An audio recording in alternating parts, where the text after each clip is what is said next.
Welcome back, everybody. We'll have a role play on the speaking subtest. With me, I have Mr. Chiku.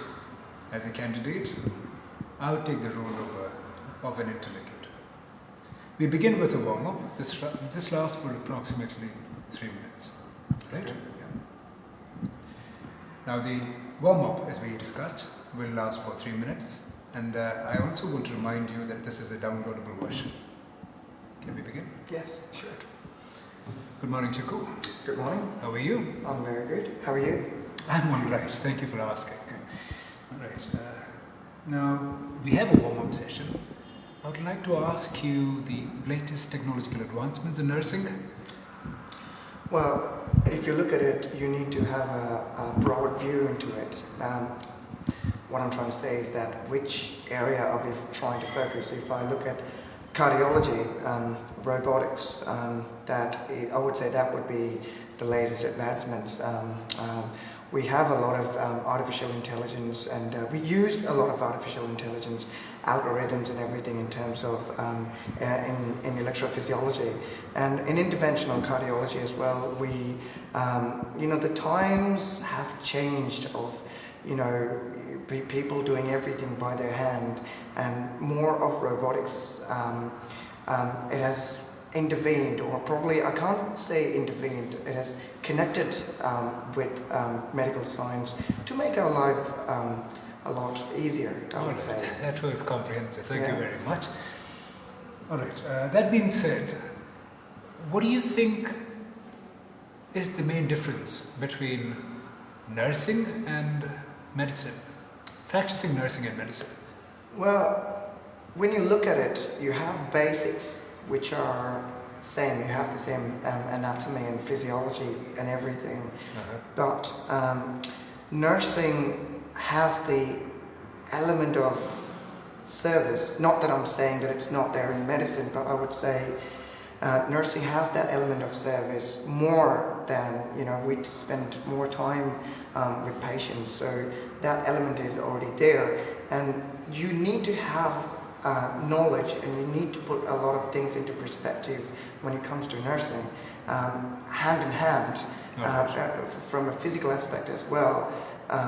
Whereas, I don't know, it's quite controversial when you try to differentiate medicine and nursing, because put it this way, if you take it's like branches in a tree, it completes a circle, but these are two aspects which are connected to each other, and one cannot exist without the other one. All right, I'll have to cut you there. Thank you very much. All right. That brings us to the end of the warm-up session. We'll now begin with the roleplay card. Are you ready? Yes. All right. This is your roleplay card for today. You have 3 minutes to prepare. If you have any questions, I want you to ask. All right? You are given a paper and a pencil. Yep. If you think something's important, you can write that down. For sure. We now begin with the role play. Chiku, are you ready? Yes, please. Can we start? Yep.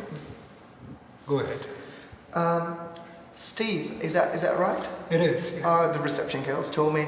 My name is Chiku. I'm one of the registered nurses who work here. Okay. And Steve, I just wanted to ask you, what brings you to the clinic? It's about my son. Okay. He has cut his finger. Oh, that's not good. Yeah, it certainly is not good. Yeah. It's not. It's still bleeding. It's not stopping. I don't know what's wrong. Okay. What do you think about it? I mean, how bad is it? Like, is it continuously bleeding? I think it's a deep wound. It's been 10-15 minutes. Okay. Right? Okay. Will he have a bleeding disorder or something? Well, it's hard to say. Sometimes when you put water into it, it might look a lot worse than what it actually is. So, we need to have a look at it first before we do anything about it. I see. Okay. Right. Okay. Let me have a look at it, and let me ask you, how did this happen? The kitchen knife was placed on the sink. Okay. And I was around, but I didn't notice. He must have taken it. Mm-hmm. Yeah, the first thing I see, he has the kitchen knife in his hand, and his finger would not stop bleeding. Yeah, no, boys, they can be really, really naughty. And the thing is that I've got a 3-year-old, so I perfectly understand you. Mm-hmm. Okay, let's have a look at it. Okay. All right. Okay, I'm going to have an examination. Okay. Okay. So, based on what I've seen, Steve, I've looked at the wound. It looks, I mean, the bleeding might make you think that, okay, it's deep, but actually I looked at the wound, it's not really deep, okay? So the bleeding will stop. What we need to do is that we need to apply some pressure.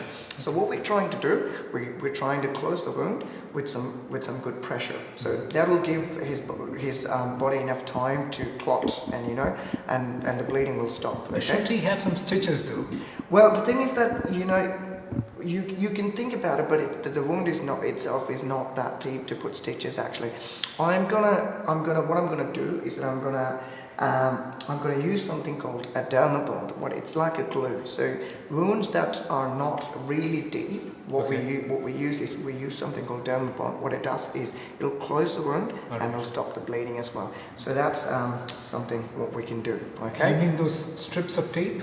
Not really. This is actually it's like liquid glue, okay? But it's sterile. So what we do is that we pour a little bit of that into the wound and we close it. We apply pressure.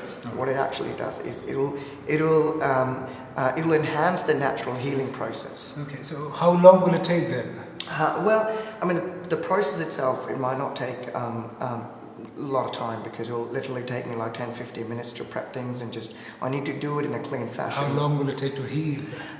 It'll take up to a week, I would say. But see, my son is right-handed. Yeah. I don't want any scar wounds. Yeah.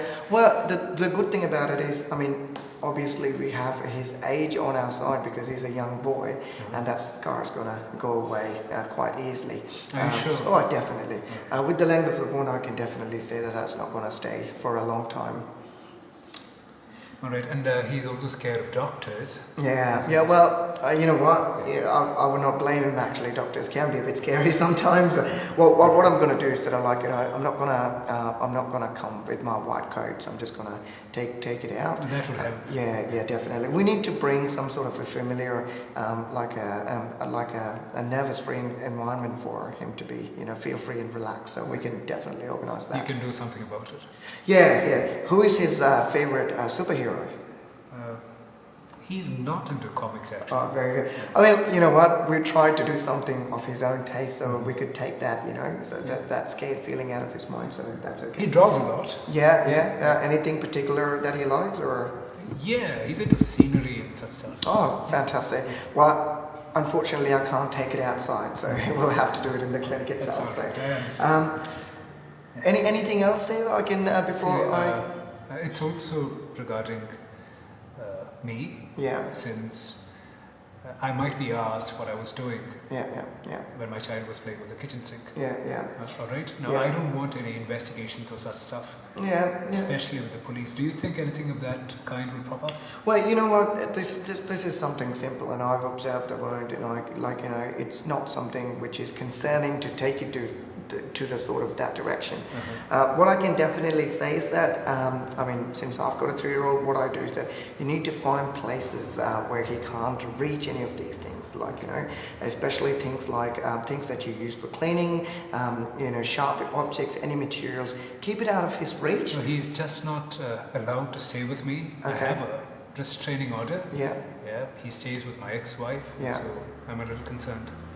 Well, in that situation, I think we need to have some paperwork done. Okay, so if you have concerns like that, we have to take it through the right channel, and obviously, I can guide you. I mean, I can point you in that direction, and but like, you know, to take it down that path is obviously your choice. Okay, but what I can tell you is that, you know, you need to keep looking after this wound. Like, you know, obviously it'll take a week to heal, but you need to make sure that you need to apply antiseptics. You need to put the dressings properly, and I can show you that. Thank you, Chico. Yeah, that's great. The time's over. Yeah. All right. That was the end of the first role play. Now, the candidate will be given a second role play. He'll have 3 minutes to prepare. Chico, are you ready? Yeah, thank you. This is your second role play. Thank you. We now begin with the second role play. Chico, you ready? Yes, thanks. Do we start? For sure. All right.